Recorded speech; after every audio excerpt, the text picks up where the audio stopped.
वहां की गर्भ संस्कार का काम जो शुरुआत हुई, it is a pioneer institute working for गर्भ संस्कार। मैं अपना प्रेजेंटेशन है वो विद इन 50 मिनट्स कंप्लीट करूंगी। 10 मिनट्स जो रहेंगे वो आप क्वेश्चन क्वेरीज कर सकते हो। तो वी आर अगर बीच में कोई भी क्वेश्चन अराइज होता है तो आप नोट कीजिए, हम लास्ट में 10 मिनट के लिए हम वो क्वेश्चन आंसर करेंगे। अ, अगर हम प्रैक्टिस करते हैं गर्भ संस्कार के लिए तो सबका माइंडसेट, आज तो ये विषय अवेयरनेस हुआ है, पहले तो अगर मैं बिफोर 20 इयर्स की बात करूं तो गर्भ संस्कार शब्द सबके लिए एक नया था। लेकिन उसकी अवेयरनेस, उसका प्रोपागेशन और अलग अलग तरह के वर्ड आज हमारे सामने आए हैं। वो कस्टमाइज चाइल्ड हो या डिजाइनर बेबी हो, इसी तरह से अलग अलग वर्ड से वो एक सोसाइटी में ये वर्ड गया है। हर एक पेरेंट्स जो हमारे सामने आता है उसकी डिजायर रहती है कि उसका आने वाला बच्चा, ये सामने आप स्क्रीन में जो जो क्वालिटीज देख रहे हो, वो उनकी डिजायर में होता है कि उसकी आने वाली जनरेशन में वो क्वालिटीज उसे मिले। Not only physical characters, mentally जो आज के हम बोलते हैं स्मार्टनेस, ब्रिलियंटनेस या फिर अलग अलग जो क्वालिटीज है, वो भी हमारे सामने वो डिजायर उनकी रहती है। Every parents wants this qualities. अगर मैं बोलूं कि ये क्वालिटीज वो अगर हमारे सामने वो डिजायर रखते हैं आज हमारे सामने, तो हम उसको फुलफिल कर पाते हैं। हम अगर हमारी हिस्ट्री को खोल के देखते हैं तो सो मेनी एग्जाम्पल्स, अगर अभिमन्यु की बात हो या फिर शिवाजी की बात हो, भक्त प्रहलाद की बात हो, तो उनके बर्थ के पीछे भी पूरी एक प्लानिंग था और कुछ प्रोसीजर थी।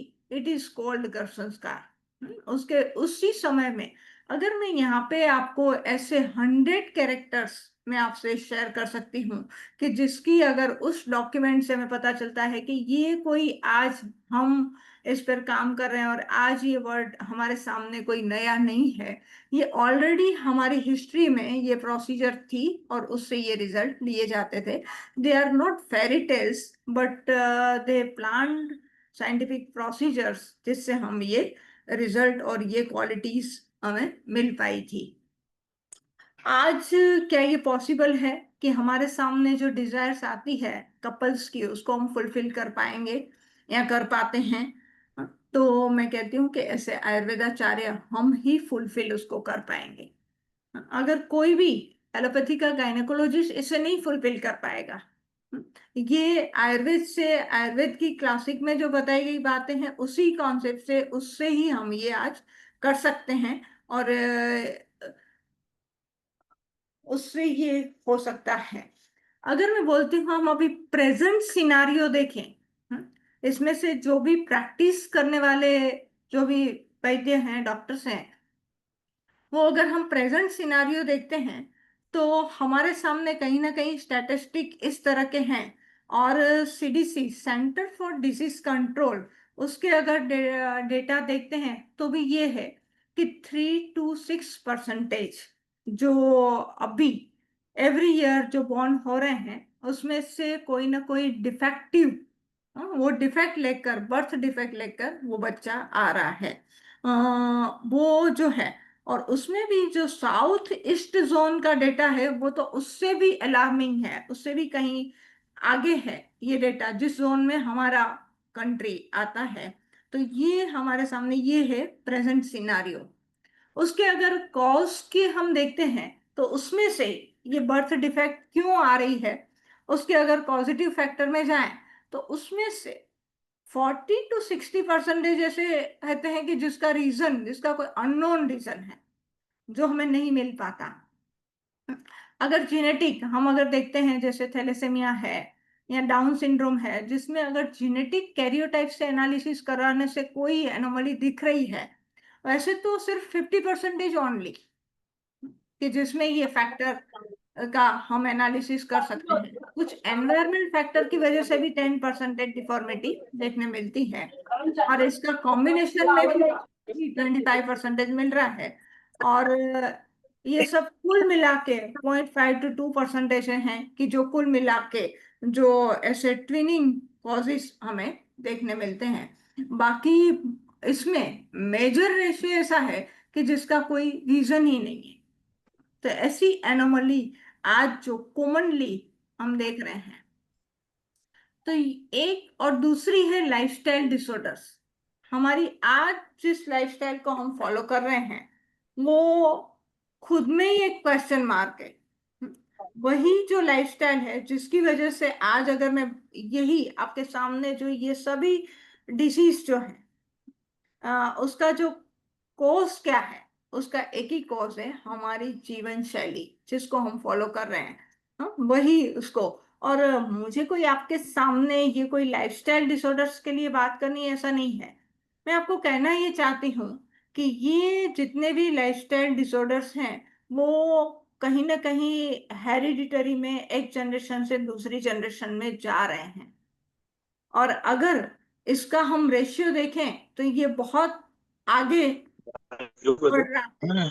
ये इसमें ये पिक्चर आप अगर देखो आपकी स्क्रीन पर दिख रहा है। इसमें मदर और डॉटर, इसका बीच में आप कोई डिफरेंशिएशन कर सकते हो? ये आज कॉमन फैक्टर हो गया है। ये क्यों हो रहा है ऐसा?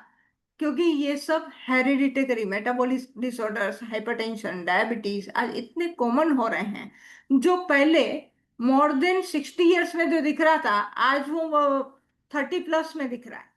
तो यही रेशियो आगे जा रहा है। आज अगर 15 to 20 इयर्स के बिटवीन में अगर मायोकार्डियल इंफेक्शन होता है तो इट्स ए कॉमन थिंग। तो ये जो है कि जो लाइफस्टाइल डिसऑर्डर्स का रेशियो इस तरह से आगे बढ़ रहा है, तो उसको हम कैसे हम रेजिस्ट कर सकते हैं, इसको कैसे इरेडिकेट कर सकते हैं, इसके लिए कुछ है क्या? हम्म, आगे मैं बताऊंगी कि इसके लिए हमें जो काम करना है वही है गर्भ संस्कार। कि आज जो साइंटिस्टों का, अगर जेनेटिक साइंटिस्टों का ये है कंक्लूजन कि पहले जो 1000 ईयर में जितना चेंज आता था वही चेंज आज विद इन 100 इयर्स में आ जाता है। ये जेनेटिक डिटोरिएशन बहुत फास्ट हो रहा है।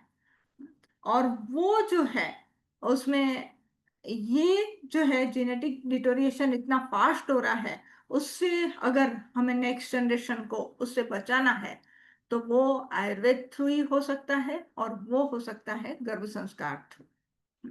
हम उस जीन्स में कुछ भी चेंज ला सकते हैं। वही फैक्टर है। जीन्स क्या है? वही फैक्टर है कि जो एक जनरेशन में से नेक्स्ट जनरेशन में कुछ भी ऐसे डील करने के लिए जो रिस्पॉन्सिबल फैक्टर है वो है जेनेटिक्स। उसमें हमें कुछ चेंज लाना है। उसमें कुछ ऐड करना है, कुछ मॉडिफिकेशन करना है या कुछ रिमूव करना है। तो वो जो है वही तो है जेनेटिक इंजीनियरिंग। कि उस वो हमें और कैसे करना उसकी बात मैं आगे करूंगी। लेकिन यही जो है ये यही हमें करना है और उससे ही हम जो है जो मैंने आगे डिजायर बताई थी उस डिजायर को हम फुलफिल कर सकते हैं। और वही जो जेनेटिक का जो साइंस है या जो जेनेटिक इंजीनियरिंग है आज यूज हो रहा है। हम यूज उसे कितना कर रहे हैं, लेकिन इसको अलग अलग लैंग्वेज में देखें तो रिकॉम्बिनेंट जो डीएनए टेक्नोलॉजी है, डीएनए साइंस है, जिन ट्रांसफर है, जिन प्लिंसिंग है, क्लोनिंग है, ये सब अलग अलग लेवल पे यूज हो रहा है। फॉर एग्जाम्पल मैं आपको बताऊं कि जो अभी जो हो रहा है कि उसका यूज कहाँ कहाँ किया जा रहा है। सिलेक्टिव ब्रीडिंग के लिए एनिमल किंगडम में यूज किया जा रहा है। प्लांट जेनेटिक्स हो रहा है। रिकॉम्बिनेंट डीएनए, जेल इलेक्ट्रोफोरेसिस की जो प्रोसीजर से हम डीएनए टेस्ट करके हम कुछ ऐसे क्राइम को उसमें से हम ढूंढ सकते हैं। तो इसे अलग अलग लेवल पे हम इस साइंस का यूज कर रहे हैं। लेकिन फॉर बेस्ट प्रोजेनी हम कैसे यूज कर सकते हैं, वो क्या है वो मैं आपको बताऊंगी कि हमारे यहाँ क्या रेफरेंसेस के लिए बताए गए थे। हम कैसे आज हम इंटरप्रिटेशन करते हुए आज किसे एप्लीकेबल बना सकते हैं। वापस एनिमल किंगडम की बात करें तो सिलेक्टिव ब्रीडिंग के लिए ये जेनेटिक इंजीनियरिंग का यूज होता है। इसी तरह से ही प्लांट जेनेटिक्स के लिए भी हम इसका यूज बहुत कर सकते हैं, बहुत हम उसको कर रहे हैं। ये अगर हम देखते हैं तो अलग अलग तरह के जो हमें कलरफुल कैप्सिकम मिलना या फिर स्वीट कॉर्न, ये एक्चुअल में क्या है कि उसके जीन्स में हम चेंज करके और इस तरह की जो है ब्रीड जो है लाई जाती है। हाँ, ओके, जेनेटिक मॉडिफाइड फूड हमारे लिए कितना हार्मफुल है या वो क्या कर सकता है हमारे बॉडी में, it is a different thing.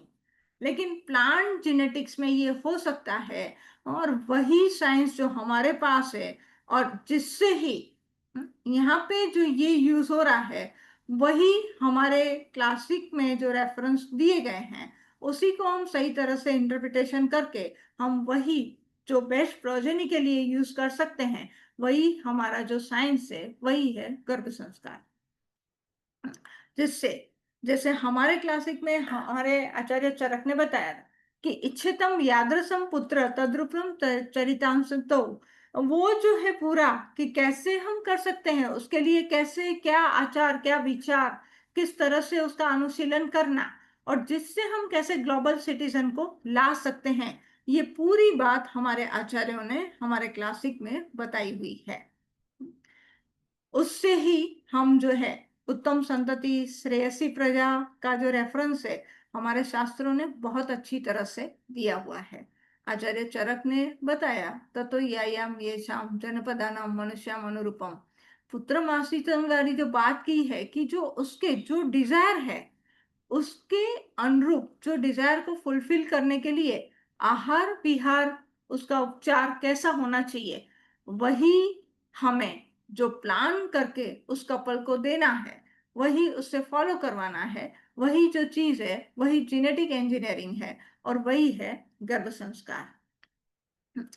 आज इसके लिए जो ह्यूमन जीनोम प्रोजेक्ट कि जो ऑलमोस्ट यूएसए में चल रहा है, उसमें बायोटेक्नोलॉजी और जीनोम पे जो रिसर्च हो रहा है, पूरा अगर हमारा जितना भी भारत का जितना बजट है हेल्थ का, उतना बजट सिर्फ वो इस प्रोजेक्ट के लिए वो इन्वेस्ट कर रहे हैं।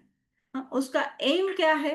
तो एम यही है कि जेनेटिकली डिसऑर्डर्स जितने भी इन्फ्लुएंस हो रहे हैं उसको कैसे डिटेक्ट किया जाए, और उसकी अलग अलग किट, अलग अलग डेवलपमेंट, उसके लिए टेक्निकल डेवलपमेंट को करना, ये हो रहा है।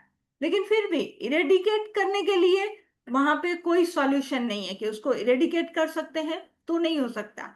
वो इरेडिकेट हो सकता है, उससे रेजिस्ट कर सकते हैं, वो कॉन्सेप्ट जो है वो हमारे पास है, वो आयुर्वेद से हम कर सकते हैं, जो हमारे ये कर सकते हैं।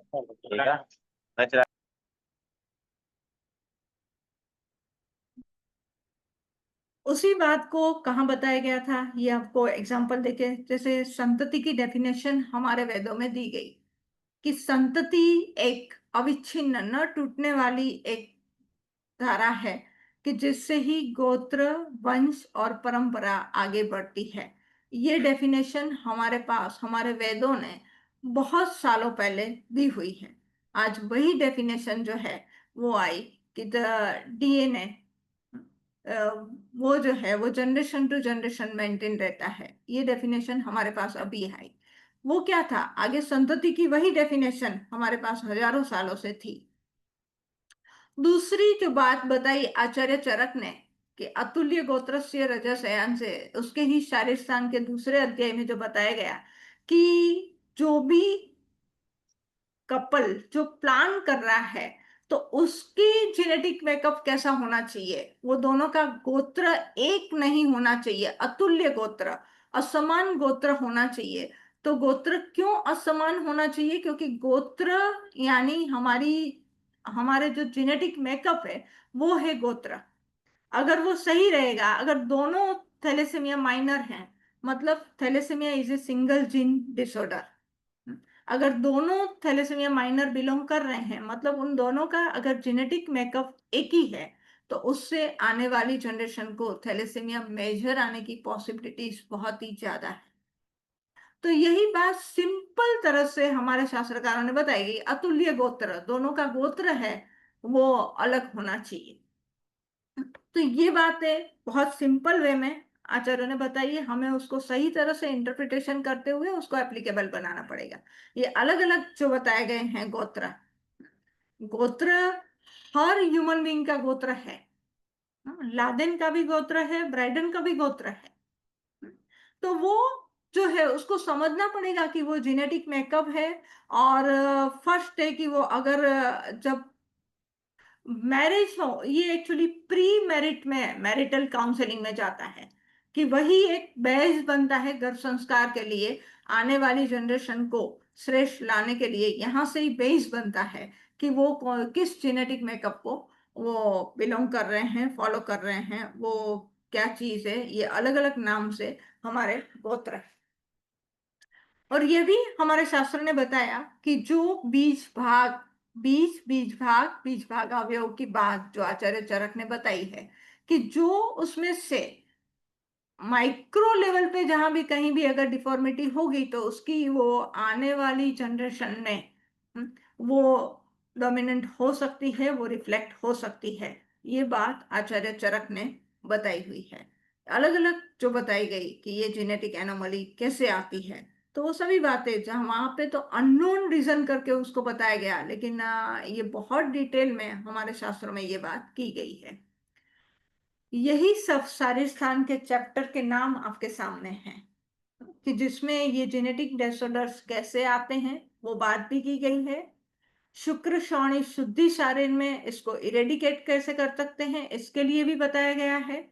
और आगे जाके जो उससे आगे के चैप्टर्स में कि फीटस का डेवलपमेंट कैसे हो, उसके लिए एंटीनेटल केयर कैसी हो, और उसमें भी पर्टिकुलर जाति सूत्री अध्याय में बताया कि जो हम डिजायर्ड चाइल्ड, जिसको हम कस्टमाइज चाइल्ड बोलते हैं, वो कैसे हम ला सकते हैं। ये पूरी बातें हमारे क्लासिक ने बहुत डिटेल में बताई गई है। जरूरत है तो कहीं ना कहीं सही तरह से इंटरप्रिटेशन करने की। और वही बात कि कैसे डेवलपमेंट होता है, genes, genes through chromosomes, chromosomes से न्यूक्लियस, न्यूक्लियस से सेल, सेल से टिश्यू, टिश्यू से ऑर्गन, और उससे बॉडी का डेवलपमेंट। पूरी बात जो बताई हुई है कि कैसे हमारे बॉडी की पूरी जो रचना कैसे होती है, उसमें भी हमें किस लेवल पे हमें चेंज लाना है, और वो चेंज लाते हुए हम डिजायर क्वालिटियों को कैसे इम्प्लांट कर सकते हैं, वो उसके लिए क्या प्रोसीजर रहेगी, उसके कैसे हमें वो करना होगा, वो भी बात जो है वो जाति सूत्री अध्याय में बताई गई है। वापस आती हूँ कि जो प्लांट जेनेटिक्स, वृक्ष आयुर्वेद में बताया गया कि केले के फल को दाड़िम फल में कैसे उसको परिवर्तित किया जाए। एक उसका चैप्टर है विचित्र विद्या, उसमें ये बात बताई गई है कि केले की वो दाढ़ी में कैसे चेंज किया जा सकता है। अगर वो प्लांट जेनेटिक्स में ये पॉसिबल है तो ह्यूमन बीइंग में 100% ये पॉसिबल है। इसके लिए ही जो मदनलाल खुराना जी को जो मिला था, उसके लिए नोबेल पारितोषिक मिला था, जिसने डायबिटिक के जिन को हटा दिया था और वहां से उसके लिए उसे मिला था। तो वो बात तो थी एक्चुअली लेब लेवल का वो रिसर्च हुआ था। हाँ? जो था वो इन विट्रो कर सकते थे, लेकिन आयुर्वेद में जो बताई गई है, यहाँ जो जाति सूत्री अध्याय में जो बताई गई बातें हैं, कि वो हम इन वीवो करके और हम कैसे उस लेवल पे चेंज ला सकते हैं, और हम एक डिजायर क्वालिटी को कैसे ला सकते हैं। और यही जो हमारे पास का पूरा साइंस जो है, वही है गर्भ संस्कार। उसके लिए जो प्रोसीजर है, उसके जो स्टेप्स हैं कि क्या क्या फॉलो करना है, किस लेवल पे फॉलो करना है, वो प्रोसीजर यानी संस्कार। संस्कार सिर्फ एक्सटर्नल फीचर्स या फिर आउटफिट्स या चूड़ी चप्पल बिंदी, इसका नाम नहीं है। संस्कार यानी वो प्लान प्रोसीजर कि जिससे हम उस सेल में कैसे चेंज ला सकते हैं, और उसमें चेंज लाते हुए हम डिजायर क्वालिटी को कैसे फुलफिल कर सकते हैं, उसकी प्रोसीजर यानी संस्कार। अभी मैं आती हूँ विषय पर कि उससे हम बीज भाग अवयव तक चेंज ला सकते हैं। और वो जो है कि और ये प्रीनेटल स्टेज में हम बीच भाग अवयव में चेंज ला सकते हैं। एंटीनेटल स्टेज में हम उसके फैक्टर्स में कैसे चेंज ला सकते हैं, वो है पूरा एपिजेनेटिक लेवल का चेंज, कि इसको हम कैसे अच्छी तरह से ये फैक्टर्स को हम ठीक कर सकते हैं। तो ये पूरे जो हैं वो, उसके लिए हमें जो चाहिए कि हमारे क्लासिक को हम सही तरह से समझें, सही तरह से इंटरप्रिटेशन करें, और उसी एसओपी को, उसमें बताई गई को हम आज उसके स्टैंडर्ड कैसे डेवलप करें, वही काम जो किया था वो गर्भोपनिषद फाउंडेशन ने किया।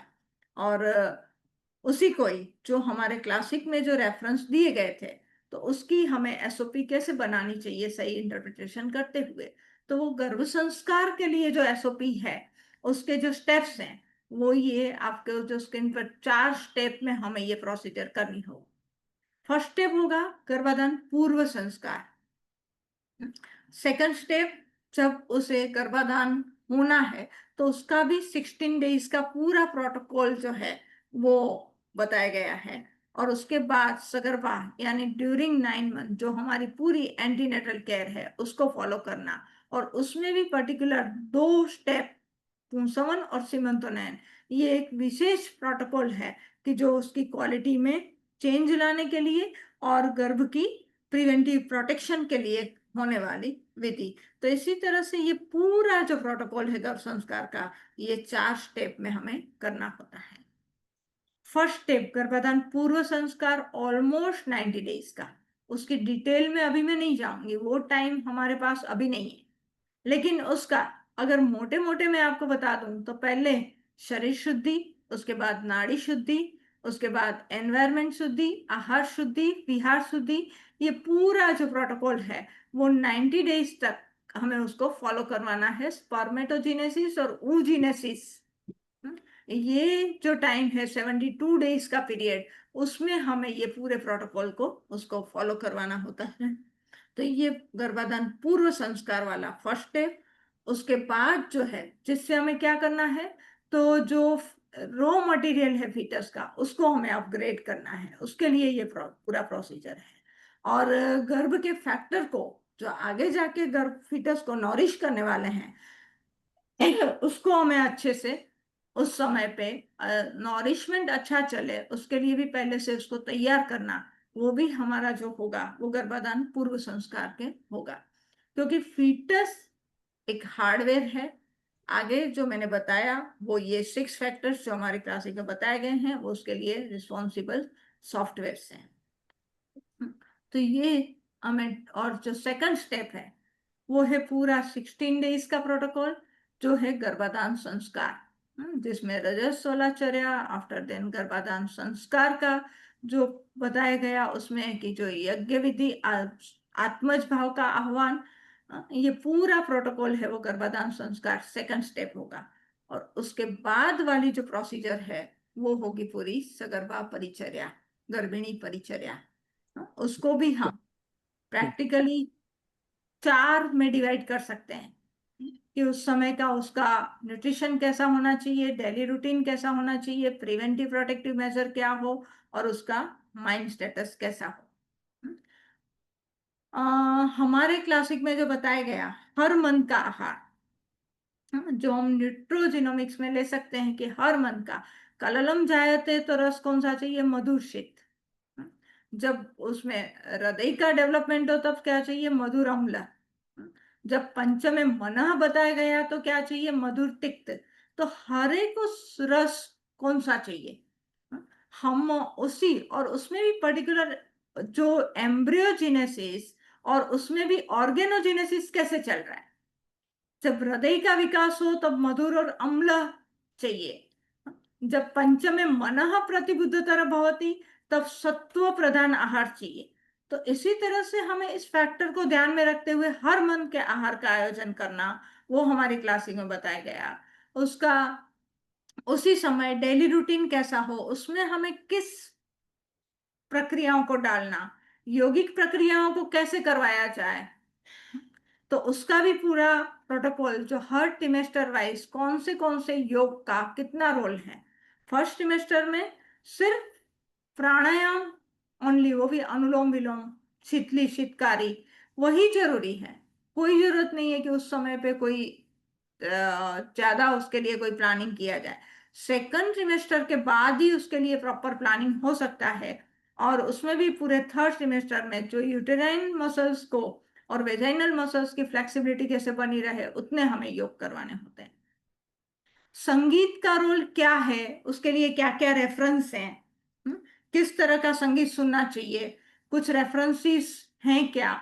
तो उन्हीं रेफरेंसेस को लेते हुए जैसे वेदों ने कुछ सूक्त बताए हुए हैं पर्टिकुलर इसी टाइम के लिए, ज्योतिष शास्त्र ने कुछ इम्पैक्ट बताई है प्लानेट की, तो उसके शांति मंत्र कैसे सुनाए जाए वो ड्यूरिंग प्रेगनेंसी। तो वो पूरा संगीत का प्रोग्राम इस तरह से पूरा बनाया हुआ कि वो जैसे गर्भोपनिषद फाउंडेशन ने पूरे इसके साथ कि जो यहाँ पे डॉक्टर अर्पण भट्ट की जिसका एमडी और पीएचडी दोनों म्यूजिक के विषय संगीत के विषय पर ही हुआ है, तो और आयुर्वेदाचार्य और संगीताचार्य संगीत के एक्सपर्ट हो, ऐसे ही लोगों से पूरा बैठकर गर्भोपनिषद फाउंडेशन की ये डिजाइन बनी है कि हमारे वेदों में क्या रेफरेंस है, ज्योतिष शास्त्र के क्या रेफरेंस है, और रागों का क्या साइंस है, किस मंथ में कौन से राग हैं कि जो एप्लीकेबल हो सकते हैं। तो पूरा प्रोग्राम इन्हीं रेफरेंसों को ध्यान में रखकर पूरा बनाया गया है।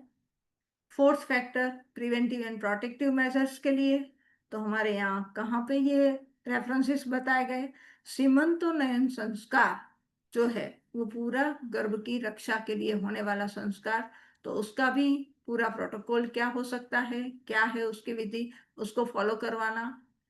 जो बात की आचार्य सुश्रुत ने या आचार्य कश्यप ने कि सौमनस्य जननम, कि वो गर्भिणी को प्लेजेंट माइंड रहना होगा, वो जितनी प्रसन्नचित रहेगी उतना ही फीटल में जो माइंड डेवलपमेंट पंचमे मनः षष्ठे बुद्धि वो डेवलपमेंट अच्छी तरह से होगा। तो हम वैद्यों की जिम्मेदारी बनेगी कि उसको हम कैसे उसका प्रोग्रामिंग हम बना के दें, वो क्या क्या फॉलो करे। तो उसके लिए भी हमें प्रोग्रामिंग को कैसे बनाया जाए ये उसे फॉलो करवाना।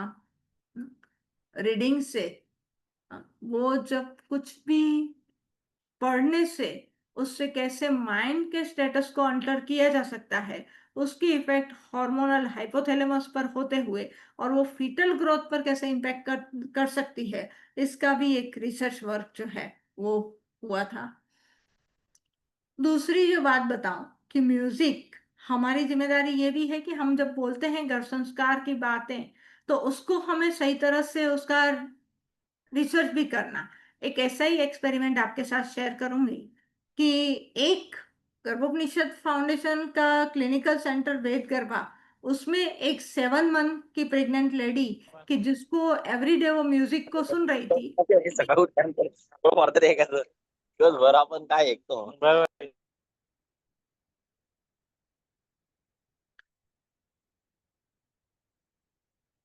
उसको 11 मिनट तक जो उसके लिए कंफर्टेबल नहीं थी वैसा रॉक म्यूजिक सुनाकर जब फीटल एक्सप्रेशन लिए गए तो उसमें वो किस तरह का पिक्चर देखने मिला वो आपके सामने है। और उसी को ही 1 आवर्स के लिए रिलैक्स करवा के और फिर जो है वो रूटीन में उसके लिए जो म्यूजिक का प्रोग्राम बना हुआ था वो उसने सुना और फिटल एक्सप्रेशन लिए तो उसके क्या देखने मिले। हम्म, तो ये उसका भी एक एक्सपेरिमेंट जो है वो आपके सामने है कि वो कैसे ऑब्जर्वेशन की बात करूं कि ये सब फॉलो करते हुए जैसे मैंने बात कही कि गर्भ संस्कार it is not only antenatal care, वो एक वाइड सब्जेक्ट है। तो उसके अभी तक जैसे Garbhopanishad foundation is a pioneer institute working on garbh sanskar not only in Jamnagar but Gandhidham, Surat, Rajkot, ये अलग अलग जगहों पे उसके क्लिनिकल सेंटर्स हैं। उस पर जो काम हो रहा है उसका डेटा आज जो है वो मोर देन 1000 का डेटा है उसके उसका।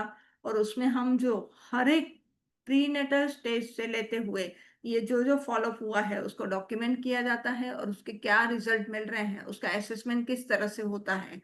तो उसका असेसमेंट जो है वो during pregnancy weight gain, general health कैसा रहा ये असेस किया जाता है, बर्थ वेट कैसा रहा, टाइप ऑफ डिलीवरी कैसी रही, ये सब असेसमेंट जो उसका हो रहा है। और बहुत उसके रिजल्ट की अभी उन 1000 के डेटा की मैं अभी बात आपके सामने इतने शॉर्ट टाइम में नहीं रखूंगी। लेकिन मैंने कुछ कंपैरेटिव स्टडी कि जिसका गर्भ संस्कार हुआ है और कुछ कपल्स में फर्स्ट चाइल्ड में उनको पता नहीं था और वहां पे गर्भ संस्कार फॉलो नहीं किया गया था, लेकिन सेकंड चाइल्ड के लिए उन्होंने फॉलो किया हो, तो उनका कंपैरेटिव स्टडी है वो अगर मैं आपके साथ शेयर करूं तो ये उसका कंपैरेटिव स्टडी है कि फर्स्ट चाइल्ड के लिए उनका कहना ये था कि उसकी हेल्थ स्टेटस को मेंटेन रखने के लिए उन्हें काफी परेशान होना पड़ता था। और सेकंड, जब उसने गर्भ संस्कार अपने सेकंड बच्चे के लिए फॉलो किया है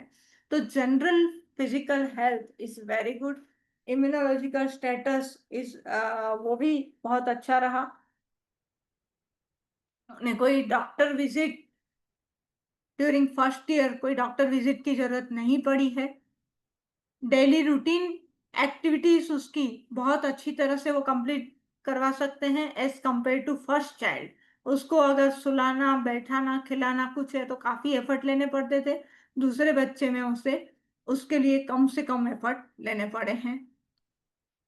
understanding grasping power is very good comparative to first child. Pronunciation is also clear then first child. ये जो कंपेरेटिव स्टडी के डाटा और कुछ ऐसे ही डाटा उसकी डिलीवरी का स्टेटस फर्स्ट में क्या रहा सेकंड में क्या रहा, ये जो है वो आपके सामने है।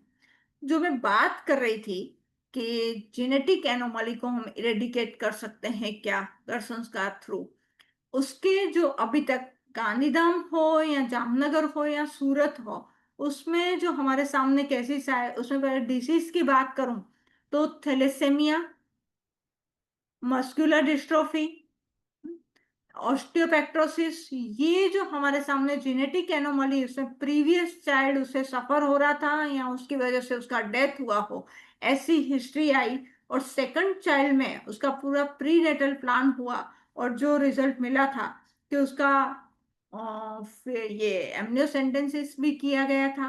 रिजल्ट ये था कि उसके हम उस डिसीज को उसके ये प्रोसीजर से इरेडिकेट कर पाए हैं और उसका सेकंड चाइल्ड इज हेल्दी।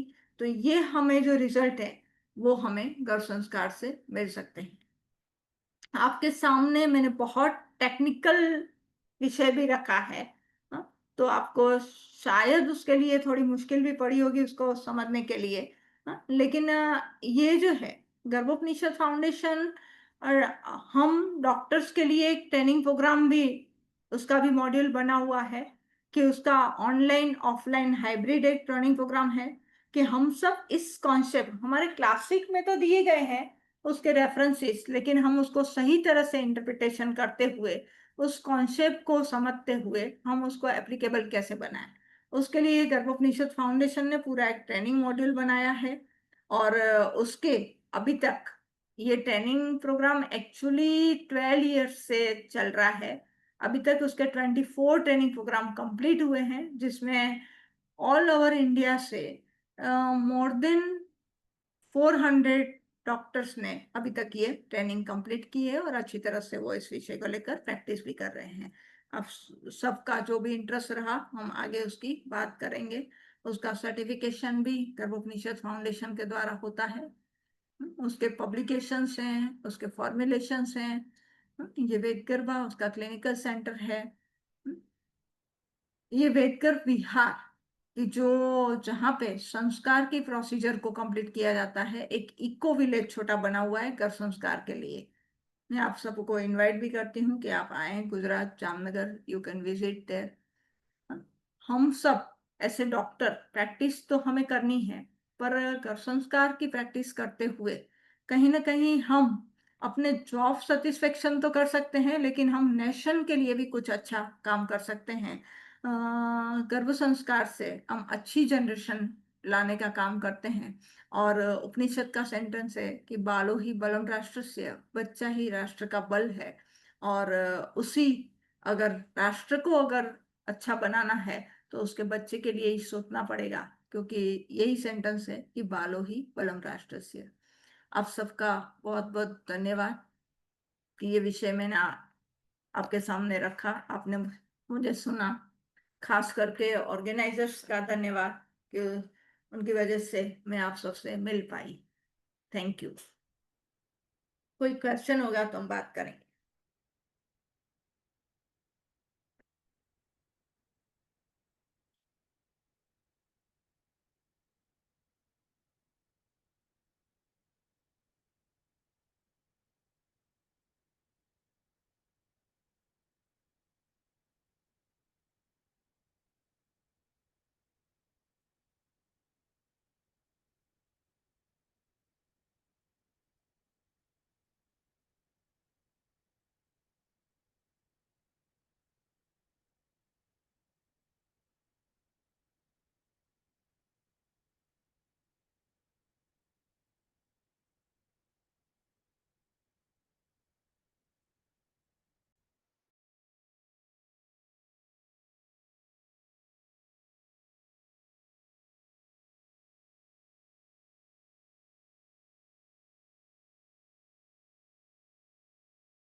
एक क्वेश्चन है कि सूरत में सेंटर है, सूरत में 3 जगह पे है। वो आरएसएस का ऑर्गेनाइजेशन विद्या भारती के सेंटर्स हैं, जहाँ मैं ऐसे कंसल्टेंट आती हूँ। बराच्छा, उधना एंड रांदेड़, ये 3 जगह हैं। वहाँ पे पूरा एनसी का प्लानिंग हो सकता है। और दूसरा जो क्वेश्चन है कि क्या किसी भी टाइप के कॉन्जेनिटल एनोमली को हम ठीक कर सकते हैं। देखिए, ये अभी तक मैंने आपके सामने जो डेटा रखे हैं कि इससे प्री नेटल प्लान से हमें काफी एनकरेजिंग रिजल्ट इन डिजीज में मिला है। ठीक है, वो डेटा जो है वो इतना बड़ा या हर एक तरह की कॉन्जेनिटल एनोमली हमारे सामने आई है, हमने उसका प्लान किया है, ऐसा नहीं है। जितनी भी आई है मैंने आपके सामने रखी। हाँ, कि ऑस्टियोपेट्रोसिस, थैलेसेमिया, हाँ, इस तरह की, तो हमें उसमें जो भी हमने उसको किया है, प्री नेटल प्लान वहाँ पे हो, वो ओनली 90 डेज का नहीं है, मोर देन 150 डेज का है। वो फॉलो करवाया गया है और उससे हमें रिजल्ट मिला है, अभी तक के डॉक्यूमेंट जो डेटा है मेरे पास उसमें।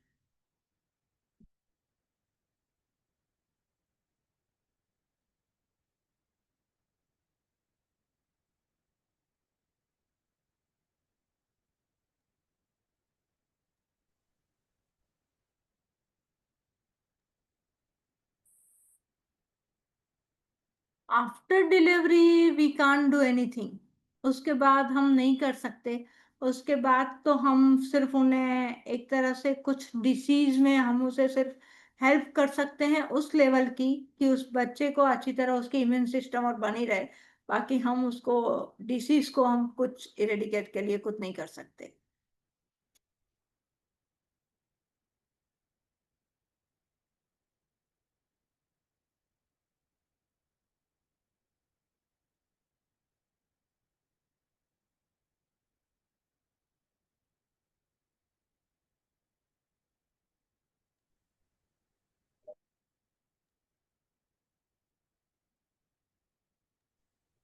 Okay ma'am, any more